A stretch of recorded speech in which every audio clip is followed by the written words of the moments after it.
Okay, I still talk in English because I send these recordings also outside of the country. So I apologize for this. But so Rudolf Steiner, the Anthroposoph, and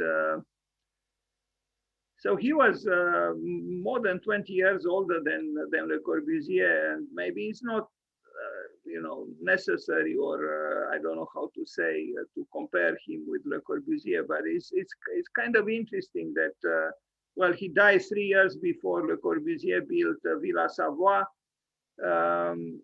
He was not mainly an architect, although he thought that architecture is the synthesis of all arts. So he valued architecture very, very much. Maybe he valued architecture more than the architects themselves.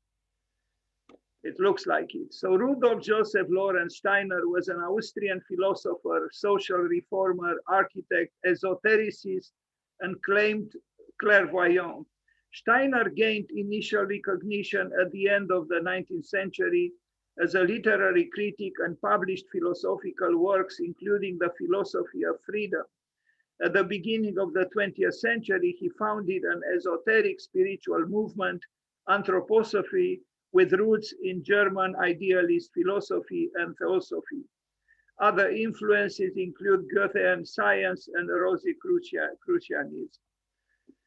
In the first, more philosophically oriented phase of this movement, Steiner attempted to find a synthesis between science and spirituality. His philosophical work of these years, which he termed spiritual science, sought to apply the clarity of thinking characteristic of Western philosophy to spiritual questions, differentiating this approach from what he considered to be vaguer approaches to mysticism. In a second phase, beginning around 1907, he began working collaboratively in a variety of artistic media, including drama, the movement arts, developing a new artistic form, eurythmy, and architecture, culminating in the building of the Goetheanum, a cultural center to house all the arts. This is the house where he was born. It was part of, or it is now part of Croatia. But as you can see, a very modest house. But, in modest dwelling, sometimes greatness finds room. This was the young man, handsome young man, and here he is in his older age. A very serious man. He actually had a doctorate. He was a doctor, Dr. Rudolf Steiner, and an intense man, no doubt, and with a, I think, with a will to arrive at spirit through even rational means, and this to me is a little bit problematic, but we'll talk more about it a little later. This is what he says: our highest endeavor must be to develop free human beings who are able of themselves to impart purpose and direction to their lives. The need for imagination, a sense of truth, and a feeling of responsibility, these three forces are the very nerve of education. He was very, very interested in education and even invented a new form, a new system of educating the young, the Waldorf school. By the way, which doesn't allow its students to watch TV at all. And he also said this: if we do not believe within ourselves this deeply rooted feeling that there is something higher than ourselves, we shall never find the strength to evolve into something higher. And he stressed all the time that there is a connection between what is outside and what is inside. And I would totally agree. What we call environment is usually what is outside of us. But if we do not relate it with what is within ourselves, will still feel alienated in this world. Now, the Goetheanum, there were two Goetheanums. The first one burned down, was made of wood, and then he built a new one in concrete, reinforced concrete, which is one of the most remarkable buildings in reinforced concrete as it is evaluated. The first Goetheanum. So this one burned down, and it was built, I don't know, between 1915 and 1920, something like this. So the first Goetheanum, a timber and concrete structure designed by Rudolf Steiner, was one of 17 buildings Steiner designed between 1908 and 1925. It was intended as a, you know, this Gesamtkunstwerk, Francesca, you know, German, like the total work of art, the synthesis of diverse artistic media and sensory effects infused with spiritual significance. How many of us think of a spiritual significance in our work today? Not many, I would say. This is the second Goetheanum, and is still standing. In fact, the image is a rather recent one. Remarkable. And, you know, he didn't work with softwares. He didn't work with parametric design. He didn't work with scripting and programming. But look at these surfaces. His intuition was towards them, and they were built as such. And, you know, why is it that a man who never received training in architecture felt the need to do an architecture in this way? Because it was natural to him. This is how he felt it. And I really think the schools of architecture are vicious in the way they arrest the natural impulses of students. You know, it takes a man who never received training in architecture to free architecture from itself, meaning from the dogmas that are so very often, so very rigid. Das Heizhaus, the building, so he built, I will show several buildings around the Goetheanum, and then we'll go in detail back to the Goetheanum. The building that contains the boiler is just a technical building, but you'll see what he did. The building that contains the boiler for the hot water heating system of the first and later, meaning the second Goetheanums. In his form follows function method, the building is dominated by the smokestack, while the two qualified towers in the front are reminiscent of boilers. So this is the building. I mean, it's the most unique boiler room or boiler building in the world. Why? Because he infused it with symbolism, with, you know, with the flames of fire. It is about fire, it's about generating heat. You know, what architect today thinks in this way? None. Certainly not the schools of architecture. If you do something like this in a school of architecture, you will fail the project. They will think you are mad. But it's not so. I mean, after all, even Antoni Gaudi infused his chimneys on some of his architecture with a similarly powerful and symbolic meaning and function. Why are schools of architecture so prosaic? I don't understand. And why are we so afraid to experiment? You know, in the name of what? In the name of reason? Well, this man was quite capable of reasoning. He wrote philosophical systems. He got a doctorate in this field, and look how he built. And this building would have been in the hands of most architects a most banal building, a boiler room. This is what it is, a boiler room. But look what a philosopher did of a boiler room. And why is it that we need a philosopher to teach us that architecture could be more than what the schools of architecture teach us? You know, all pleasure in doing architecture is shortened and actually even if not killed, severely damaged by a very prosaic way of thinking. We need back the philosopher. We need back the artist. We need back the sensitive person. Otherwise, we destroy architecture. Now I'm preparing the material for Frank Gehry, because tomorrow is his birthday, and he declared in 2014, so 7 years ago, in Spain, he gave an interview and he said 98% of what is being designed and built today is shit. This is what Frank Gehry said. 98%. Why is it so? Because we forgot to be humanists, we forgot to be people of culture, we forgot to have feelings, to have emotions, to have aspirations, to have spirituality. None of that is be taught in the architecture schools. And architects became the slaves of the market, of the marketplace. And it shouldn't be like this. Anyway, look at this boiler room. It's a boiler room, but it's both a monument to fire, to heat, and it has a significance. Anyway, look at the door. You know, why did he make it like this? You would say, you know, he was mad. You know, but this so-called madman proved himself as an architect, as an original architect.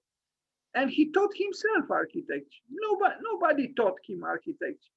And why shouldn't the door be like this? And why shouldn't be a window be like this? Why not? Because Neuffer tells us that it's not appropriate. That's why. You know, strangely, you know, Ernest Neuffer, who loved Gaudi, Antoni Gaudi, from what I read. If we look at his stairs, there is a peculiarity and a very interesting one. You see it already here. He turns around at the corners, at the edge, the stairs, but the effect is actually a pleasant one, and it's almost as if the building is inviting you in. It has something, the touch of almost of some kind of an embrace. If I'm not being carried away by emotionalism here. Okay, so this is the boiler room, and it took a philosopher to make a prosaic function into an interesting building.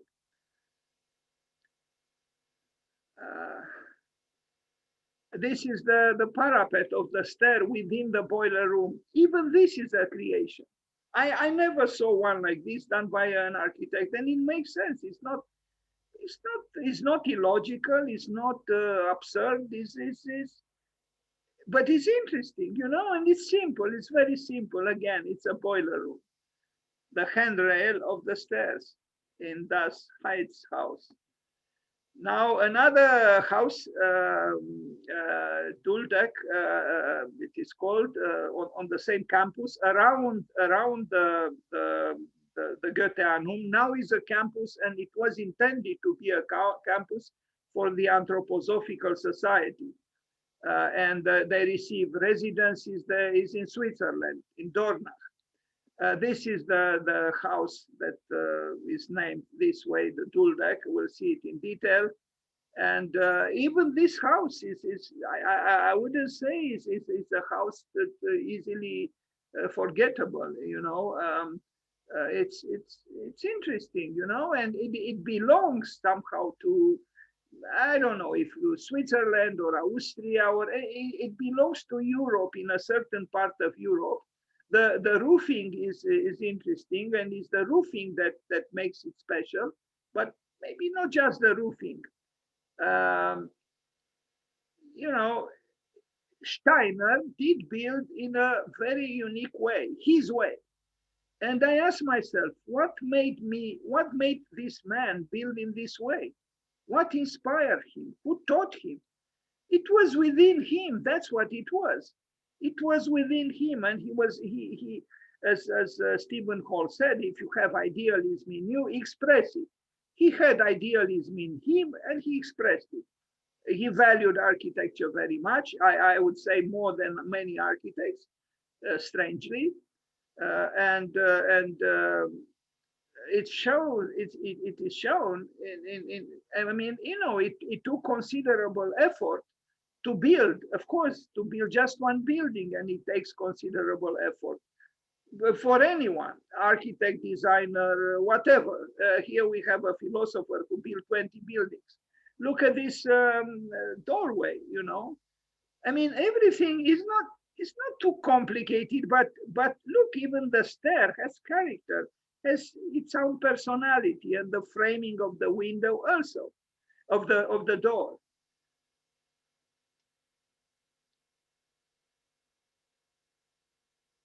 And this is how he turns at the edges the stairs. So what made him, no architect today would do something like this. No, no. Unless we talk about some eccentric, in one of those eccentric schools like SciArc or AA or Bartlett. But most schools of architecture would discourage something like this. In fact, it simply would not cross the mind of the students to do something like this. And the question is why? Because we forgot to dream, because we forgot to listen to our instincts, to our primal interests. This is the model, and I like the model too, maybe even more than the building. It's a model, but it has artistic value itself. And again, you know, he transformed that. There are just 3 steps, right? Nothing exceptional. But he transforms this into an event, architectural event. Not a major event, but still he takes away 3 steps from the banality of being just 3 steps and makes something special with them. So this is an entrance into a building. It's supposed to be different because it's the threshold between the inside and the outside. So it shouldn't be indifferent. And it is not indifferent in this case. You see, even the covering here above the, it is welcoming, it is protecting you. And how come a philosopher has stronger instincts in architecture than architects? Because it does seem so. And the roof, of course. Now the roof, you know, the roofing, the functionalist architect would say this is nonsense. Why not a flat terrace? You know, but let us look in the mirror. Why do we have, well, not myself at this point in my life, but you know, why is the hair? Why the coiffure? Why the, you know, why did in other centuries people wear wigs? Because it was the culmination of the human being at the top part, and it was some kind of a transition between the head and the sky, not to say the heavens. So the roofing has an importance. I mean, a flat terrace, the so-called terrace jardin, doesn't do the job. But even Le Corbusier at l'Unité d'Habitation in Marseille, yes, he made the flat terrace, but on it, he created in a way mini, you know, community of structures and, you know, kindergarten, the little swimming pool and some sculpture. So even he needed something on the roof. Here, we don't need such exasperations because the roof is convincingly mediating between the building and what is above. Let's call it the sky. It is a proper mediation between the building and the sky. And the trees are as beautiful as always. Anyway, sculptural roofing, yes. The philosopher had certain instincts and he served them with talent. This is the model of this plasticine, early plasticine model for house the Jaggers. I don't know what this is, but we'll see this building now. Now it houses some bedrooms for artists in residence. And even this building is exceptional. Now you might not like it, or you might like it, but it is not an indifferent building. It's not a banal building. It's an interesting building. And again, who taught this man to build in this way? It was within him. Who taught Joseph Brodsky to write poetry. When he was questioned by the police in Soviet Union because he was considered a parasite, because he was not working, he was writing poetry and he was translating poetry, so he was considered the enemy of the people, a parasite. And he was asked, who taught you? Did you study poetry at the university? He said, no, I didn't. Who taught you? Who gives you the right to write poetry? Who? He said, I didn't think someone has to give me this. I think it came from God. That's what Joseph Brodsky answered to the policeman who, or the militiaman who or whoever questioned him. And later on, he got the Nobel Prize in poetry, the youngest poet ever until that time. Who taught Rudolf Steiner to build? It came from God.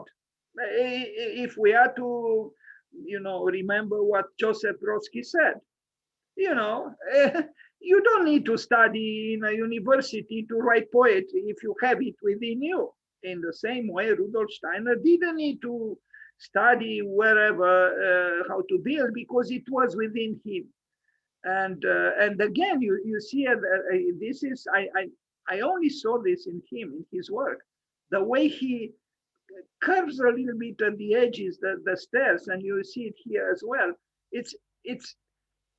I think he felt that these stairs are supposed to mediate between the building and the outside of the building in an inviting way, in a soft way, in a way, to welcome you. And I think he achieves this. It's a fine building. I don't know exactly what is happening here, where there are no windows at all. Maybe some kind of a theater or a gathering room or something. But again, the roof has its importance, and is not mimicking, like these sloping roofs. Now is distinctly Steiner's roofing. And look at these stairs, I mean, it's something simple, it's nothing complicated, but here you see a gesture of affection towards the act of walking up the stairs that architects very often do not care about at all. Nor do they care too much about the door, the entrance door. Here, the entrance door is done in a certain way. It has a certain complexity. A view from the inside, for the students, the artists in residence who, and this is Switzerland, so the organization is obviously high, even if the funds, the resources are not high, but they manage, so to speak. So this is another building for the Eurythmeum. This one and also this attached. Here again, the stair intrigues because it's done in a certain way, in a unique way. It has personality, it's sculptural. It's simple, but it's still, different. And it goes in. I mean, I don't know what to say. I applaud Steiner for being himself and not being carried away by manuals about how to cook, so to speak. I think the best cooks are those who do not look too much into cooking books, or they do, but then they put them aside and they cook as they feel, and they are the best cooks. I think those who respect ad literam what the cooking books say are not the best cooks. And architects are the same. An architect who works only with the instructions of the so-called architectural cooking on the table cannot do great architecture. Anyway, so on this campus there are 17 buildings, and they're all designed by this magnificent madman called Rudolf Steiner. who wanted to revolutionize everything in the name of anthroposophy, in the name of the science of the soul, in a way. Again, who talks about the soul today? Is there ever an architecture school in the world that mentions the word soul? I doubt it. No, of course not. It's an obsolete word, totally meaningless.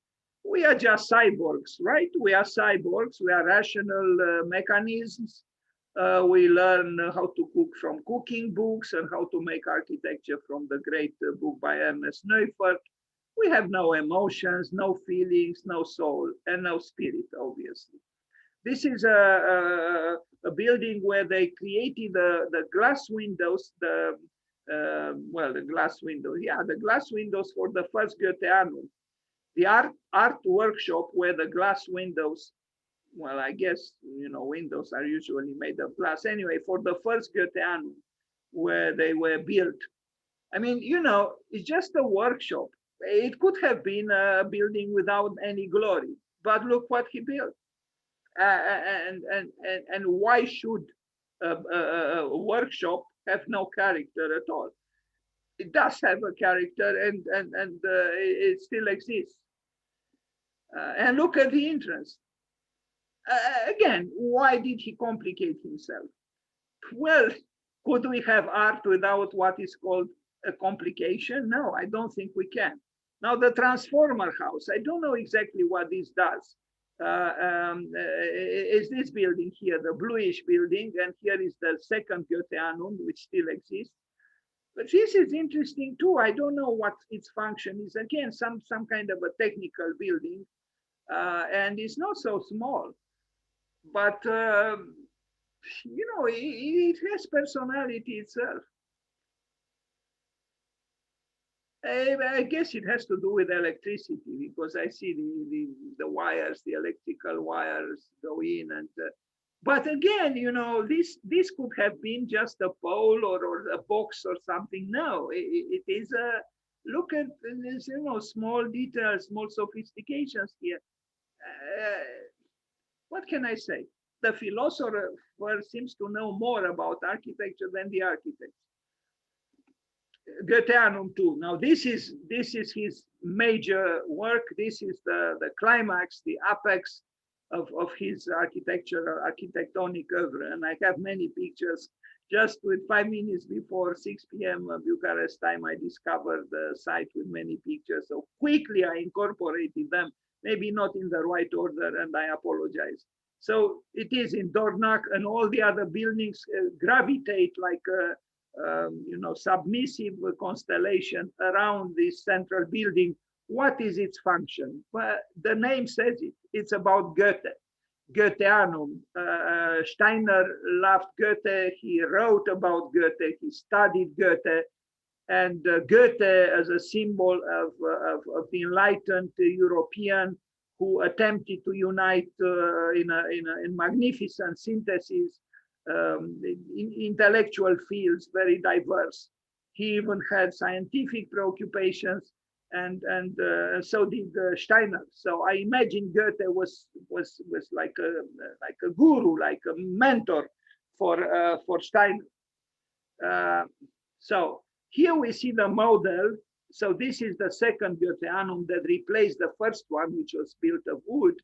And here we see the little building that where the windows were created for the Goetheanum. Here we see the boiler room. I don't recognize all of them, but the bluish buildings are by Steiner. And here it is the campus of the Anthroposophic Society, which has many members. It was a building born from idealism, and yes, they had the means because there were affluent people who supported Rudolf Steiner, who encouraged him, and this was actually worldwide. So there are many many websites where you can find all kinds of information about Rudolf Steiner. He was very concerned with many things, not just architecture, not just art, not just philosophy, but also agriculture, social, political matters. He truly attempted to achieve a synthesis, a cultural synthesis. I thought of, I don't know if there is, but I imagine there is this formulation, anthroposophic architecture. His architecture is an anthroposophic architecture. The word anthroposophic is born from anthropos, meaning the human being, and sophia, wisdom. Now, I don't know if the human beings are as wise as we would like them to be. I actually have great doubts. But I also have doubts that we can still beneficially talk about anthropocentrism. Maybe we could step aside a little bit and let maybe the insects or other beings occupy our position, because I think we abuse nature and we abuse the world. But that's not what Steiner thought. Steiner in his time truly felt that the human being is still at the center, but it needs spirituality. It needs a science of the spirit. And in this, he was different from most of us. So this is the old Goetheanum that burned down. Itself, I would say, a remarkable building.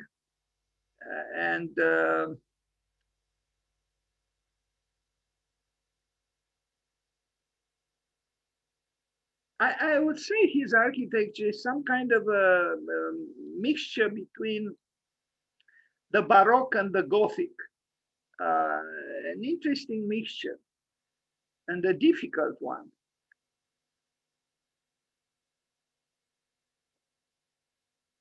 I love these pictures during the construction of the buildings. And they worked with volunteers, they didn't have, and there were many volunteers from many parts of the world. And it shows that it's possible, actually, when you have an idea and you are able to articulate that idea in a convincing way, that people are willing to contribute with the work without thinking of being paid and so on. Now the building had used wood, but also used concrete. This is actually an image of the second Goetheanum. We'll arrive at it in more detail. The paintings do not belong to him, but the paintings within the first Goetheanum were done by Steiner himself, and we'll see some pictures with it. He published, or it was a lecture by Rudolf Steiner with a title nobody would use today. And I am asking myself, what kind of world do we live in? Nobody today would use such a title. Architecture as a synthesis of the arts. And my question is why? Why? Well, because we don't believe any longer in synthesis to begin with, and we don't believe any longer in the connection between architecture and art. We consider architecture anything but an art. And we need a philosopher, Rudolf Steiner, or we need a poet, Paul Valéry, to tell us that it is not so. Something dramatic happened to the field of architecture. In my opinion, we lost our soul. That's what it is. And we are little technicians who solve some matters better or worse, but in essence, we betray the very essence of architecture. It takes a philosopher to bring us back to what was the original, because architecture used to be considered the queen of the arts. Well, the queen of the arts equals architecture is the synthesis of the arts. We forgot both. Nobody today talks about architecture as the queen of the arts, and nobody talks about architecture as a synthesis of the arts. Now, And here you see, you know, the volunteers, the beautiful, magnificent volunteers, many of them ladies, women, because they believe in a certain way, just like women and children loved Jesus and believed in Jesus at the beginning of Christianity more than the men. Here also, I'm not trying to say that Steiner was Jesus-like, but he was kind of a spiritual leader.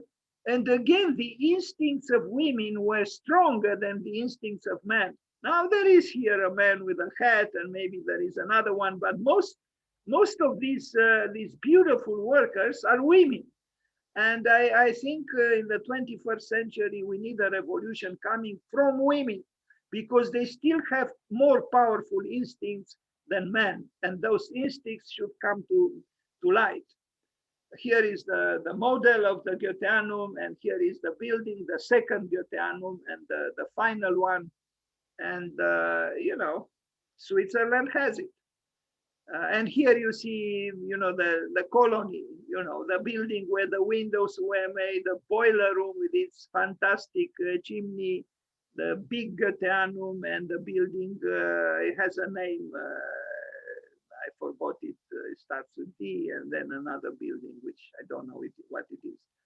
Anyway, I mean, it doesn't matter how you look at the building, it still has something interesting to offer. And you wonder, why didn't he just make a rectangular box? Because his quest for wholeness could not have been served well by a rectangular box. That's why. I mean, you know, this is poetry, is architectural poetry. This is what it is. I mean, really, our rectangular boxes are so exasperatingly banal that I don't know what has to happen in order for us to wake up to the joy of practicing and doing architecture, because it really is about joy or the absence of joy. If we don't have joy, then, as Einstein said, I did my best work. You cannot do creative work in the absence of joy. But that joy seems to be arrested in many quarters of this world. Anyway, concrete, and it's not the polished concrete of Tadao Ando. It's not the slick concrete, but I think it's magnificent. I like the fact that it has character, it has shadows, it is complex, and inside also, you know, amazingly modern or contemporary interiors. You know, I mean, look here. I don't know exactly when this picture was taken, but the complexity of the spaces and the drama, the sculptural drama, shows clearly that here was a creator, a man who felt, because we are talking about this feeling, not reasoning, but feeling. Because architecture is about emotions in the end. If it doesn't have emotions, it doesn't deserve the name architecture. It doesn't. Look, the spaces are mysterious, are majestic, are provocative, you know, just like the quest for knowledge. It's structural, but it's also somewhat ornamental, because the structure is not understood rationally or rationalistically. Yes, the stair here maybe is a little bit, but it's hard to, it's true, it's hard, but what I see above is magnificent. It's massive, of course, but he made it massive because it is a bulwark of resistance. It's a bulwark of resistance of a building that wants to defend art and spirit. So this is a fortress for the spirit, for creativity.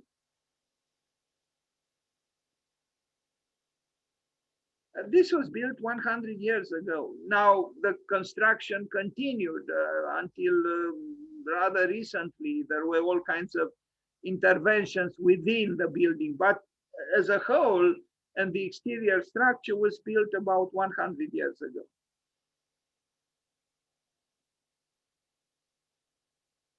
It is inspiring. And look at the doors, you know, at the amphitheater, or auditorium, or how to call it.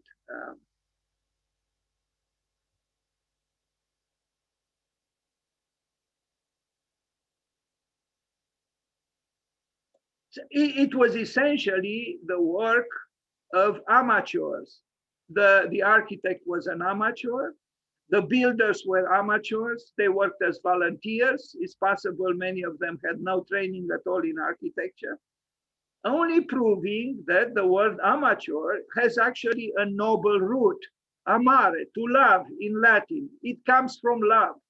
But in our age, obsessed with so-called professionalism, the word amateur became, a word without any glory. It lost its connection with a very noble root, meaning to love. Because the professionalist replaced love with efficiency, with earning a living, but not life. Earning a living meaning money. This is what the professional does. He provides a service. Now, a lover does not provide a service. A lover loves. And how many such sublime amateurs do we still have in architecture? Very few. Maybe Wang Shu in China, who even calls his office amateur architecture. But most of us sold our soul. We are just providers of services. We are, serving the marketplace. We are merchants, essentially. We are not lovers. We don't have inflamed hearts any longer. We just sold our soul for some pennies. That's all. Some little bucks, some few bucks. It's very sad, actually. But that's why there is no exuberance. That's why it doesn't matter. I present works here every day with I don't know where this exuberance comes from. And very few people respond because there is no enthusiasm. That's why. Anyway, look at the beautiful little distortions that Rudolf Steiner never gave up on. Nice. An amateur. What do you expect? Not a professional, an amateur, a banal man, a man who doesn't know what architecture is, or was, or will be, or is meant to be now. Dan, do you think he was influenced by Gaudi? No, I don't think so. They were contemporaries, I guess. Yeah, but I don't know. I never read about this, and plus it's very different, his architecture, than Gaudi's, but it has a degree of freedom that would make you think, yes, of a possible relationship. But it was not the only one. I truly think Steiner had it in himself. I mean, he's more, not cubistic, but there is an expression is somehow, I think, of a sculptor in Germany, Ernst Barlach. I don't know. I don't know, but I think he was remarkable, even as an architect. And you will see also furniture designs, equally great, convincing, and even I imagine comfortable. The truth is, it's not, if you are made to do architecture, you have the right instincts, and you can think of doing, plus you can study, you don't need someone to tell you how to do things. That's why you had brilliant architects who never studied architecture, I mean, the builder of the St. Paul Cathedral in London, he was not an architect, Sir Christopher Wren. And a good number of architects in the 19th century in Great Britain didn't. But not to speak about the well-known cases in the 20th century.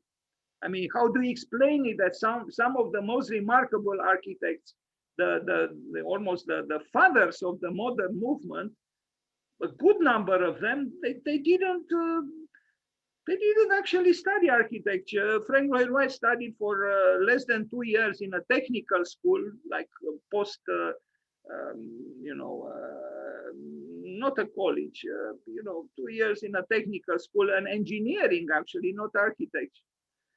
This was Frank Lloyd Wright. Le Corbusier is well known. He didn't. Mies didn't. Gropius didn't finish whatever he studied, but he was the son of an architect. And we are talking now about the almost the four knights of modernity in architecture. Anyway, moving forward. Some of these artworks were done either by him or influenced by him and done later. You know, he's considered an esotericist. What could that mean? From esoteric knowledge? I don't know. I mean, I don't know. I don't know what to say about this. I am personally a little bit suspicious of those who claim some kind of esoteric knowledge. But who knows? Maybe it's possible. He thought, or he described himself, or people thought he was a clairvoyant. He was seeing things. He was he had the vision, the ability to see through. I don't know, but I am judging him as an architect and as an artist. And you will see some artworks, and they are excellent. Now, with the language of today, we would call him a Renaissance man, because, you know, this is the convenient way to describe someone we don't quite understand. How come that this man, in an age of specialization, allow himself to be a generalist? Because that's what he was, a generalist. Because he loved wholeness. He loved the synthesis. We are, by comparison or by opposition, obsessed by analysis, not by synthesis. He had the calling for the whole. He wanted it all, you know, and good for him. And so did Goethe. Goethe also. He was a poet, but he also had important studies in science. He even fought with Newton in his theory of colors. And a very interesting man, really. I mean, they had an appetite for totality. They didn't want to settle just for a little job, you know, side specialized little job. No, they want it all. They wanted totality. And he got it, you know. The Goetheanum was built, his philosophical system was published, and he revolutionized education. He generated a different school system that many people actually give their children to, you know, an unusual form of teaching, the Waldorf school system, which was invented by him. We saw already the boiler room. What a magnificent, without doubt, the most interesting boiler room in the world. We saw this, and I like the way he does these stairs. You know, they're always eventful, even if they are modest, essentially, but they are eventful, even inside. Anthroposophical architecture, we saw this. This is the place where they were creating the windows for the Goetheanum. It seems this one suffered from fire too, perhaps. It's blackened, but it survived, as opposed to the first Goetheanum. And here we see the Goetheanum on the right and the boiler room on the left. Fire, the Zoroastrian fire. Abstracted, but still figurative. Now some furniture by Rudolf Steiner. I think he was an excellent furniture designer. We will also see a lamp. And look at this chair. Nothing wrong with this chair. It seems you can trust this chair. It's solid. It has 4 legs, not 3 legs like other architects designed. And even here, you see how it opens to receive you, in the front. Of course, this is not an inexpensive chair. It's solid wood. This cannot be reproduced by IKEA very well, but I think it's very well designed. Another piece of furniture, desk. Yes, very solid, but interesting, and it really goes aesthetically with the Goetheanum. It's the same kind of aesthetics. It doesn't have really ornaments, but the bulk of the piece of furniture is cultural, and as such has an aesthetical quality which could maybe be interpreted as belonging to something ornamental, but ornaments per se doesn't have. Look at this great desk. It is a great desk. And some elements of Art Deco in a way, but still it's an original language, design language. And, again, for someone who never studied design or architecture, not even drawing, I think it's not a little thing at all. Then, did you notice that all his buildings as well as furniture have symmetry? Like even though they try to be, they talk of freedom, they are very symmetrical. All his buildings as well as furniture, the left and right is same. Well, this one doesn't. Yeah, there are exceptions, obviously, but most of them are like that. That's what I noticed.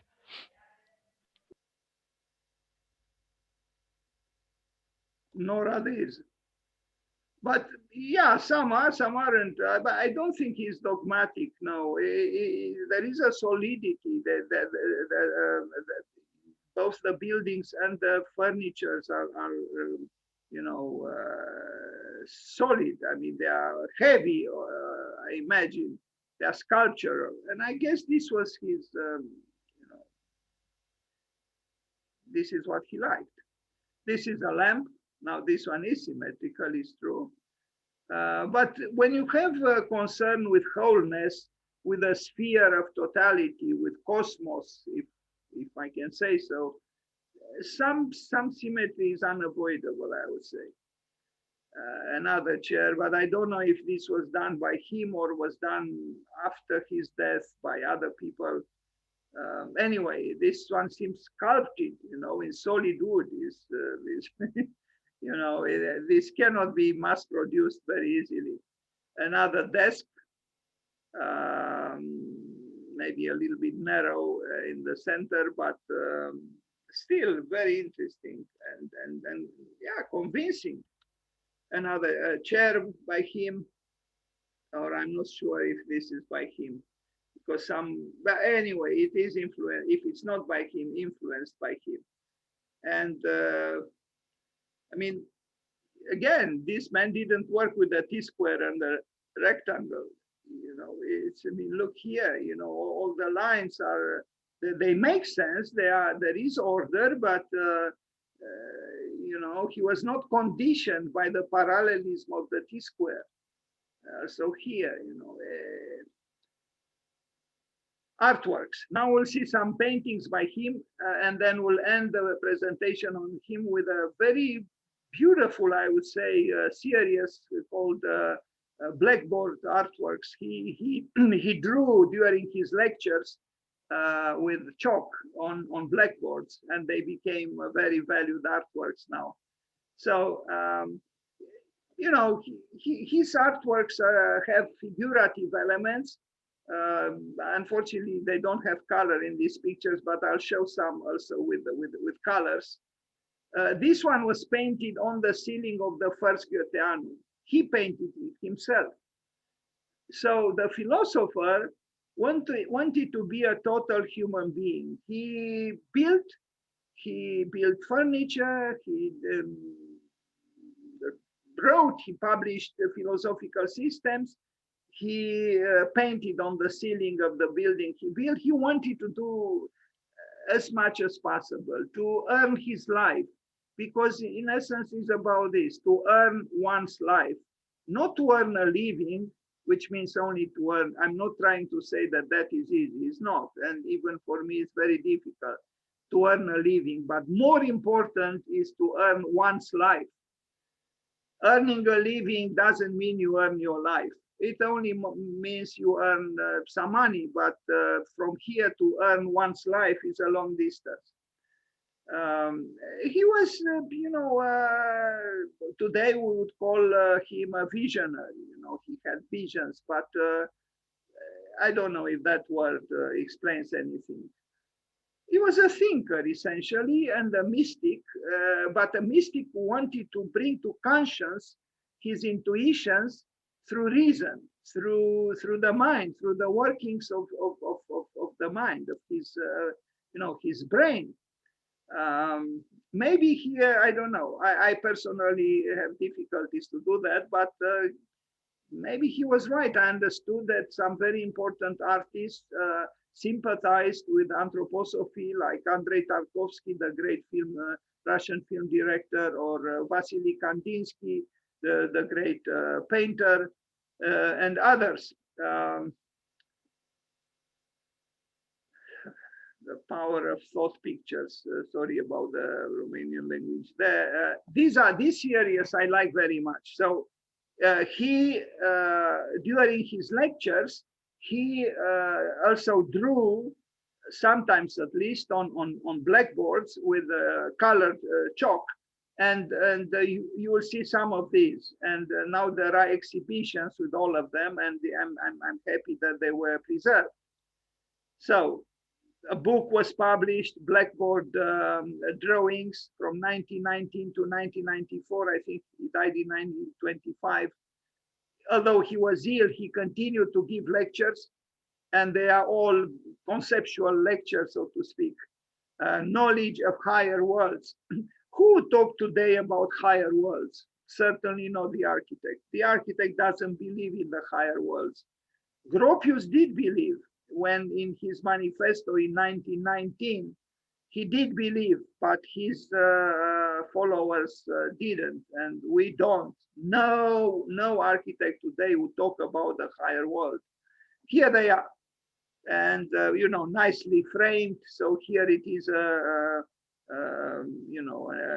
large exhibition with these blackboards, with the original drawings in chalk. And I like very much this fact that the power of the thought was expressed through the fragility of the chalk.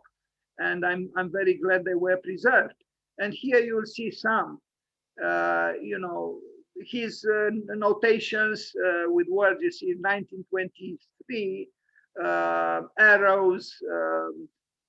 They do show a lot of intensity, and I cannot understand them because I don't know German. I didn't study them, but graphically, I think they are very impressive. They are diagrammatical, yes, but they are also powerful aesthetically. You can tell that this was a man who was not playing games with his arrows and his vectors there.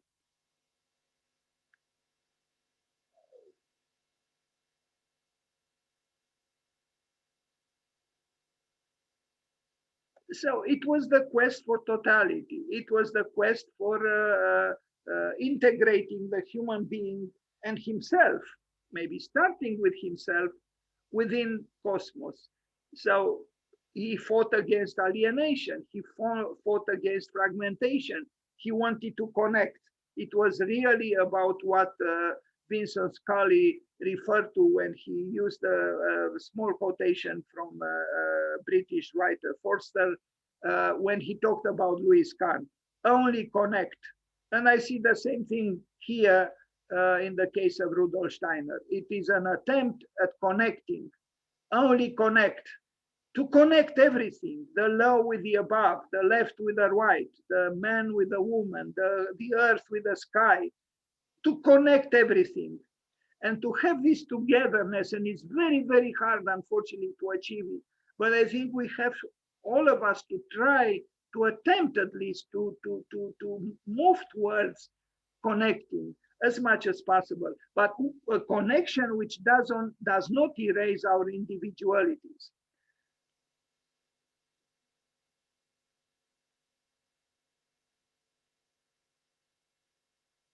This is a book published in Romania, Artă și cunoașterea artei, Art and Knowledge of Art. Here we see the four colors, red, green, yellow, and blue. I myself made a project once for, I don't know how to call it, an installation in front of the railway station in Milan to announce the new millennium. And I imagined a mound, a strange thought I had, a mound which would have the four colors, red, green, yellow, and blue, depending on the four seasons. And maybe I shouldn't describe everything. You know, I thought of it of being populated with a colony of fireflies, because the competition asked for light signage in front of to announce the new millennium in front of one of the biggest, if not the biggest, railway station in the world, the one in Milan. So one day maybe I'll show you the drawing. It's actually very similar to this drawing, because I used handwriting and the four colors, red, green, yellow, and blue, on a black background. So of course this drawing is I'm affectionate towards it. Okay, another drawing by Rudolf Steiner.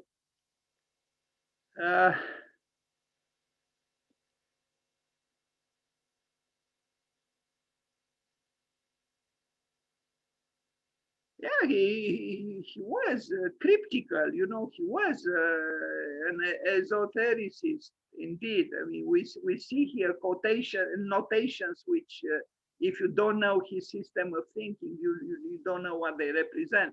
But I like the nerve, the verve of the writing, and you know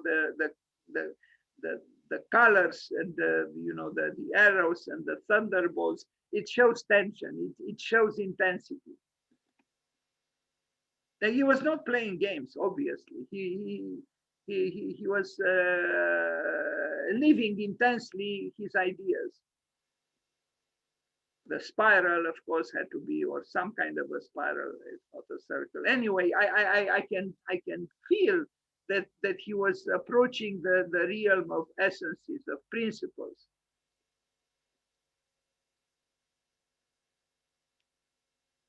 Now, of course, the cynic might say there is a level of madness here. Maybe there is. But wasn't Plato right when he identified four kinds of madness?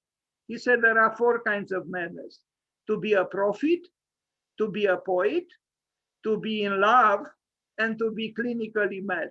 And some people are mad at power four, meaning they are all four of the ones I just mentioned: a prophet, a poet, in love, and so-called clinically mad.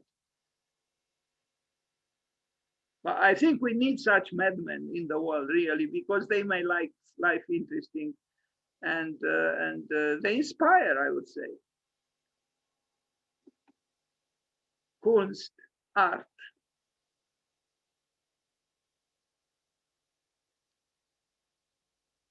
Nietzsche also, he loved the most the prophets and the artists. He saw that they are the superior human beings. And I think the artists would have fragility, because we are very, very, very vulnerable. It's true. But in our vulnerability, as Oscar Wilde said, you know, we are all in the gutter, but some of us look towards the stars. Those are the artists. Those who are probably at the deepest in the gutter, in the darkest hole in the gutter, is the artist. But the artist looks towards the stars.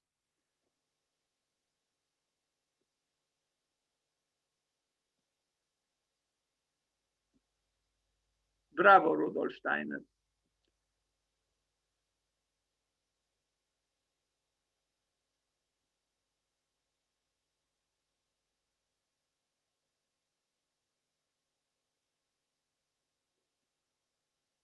And this is the last image, I think, of this presentation, his gravestone, which itself is unique. I never saw such a gravestone. Look at this. And you know, you kind of expect it, you know, because we saw his buildings. Rudolf Steiner, happy birthday to you. Thank you.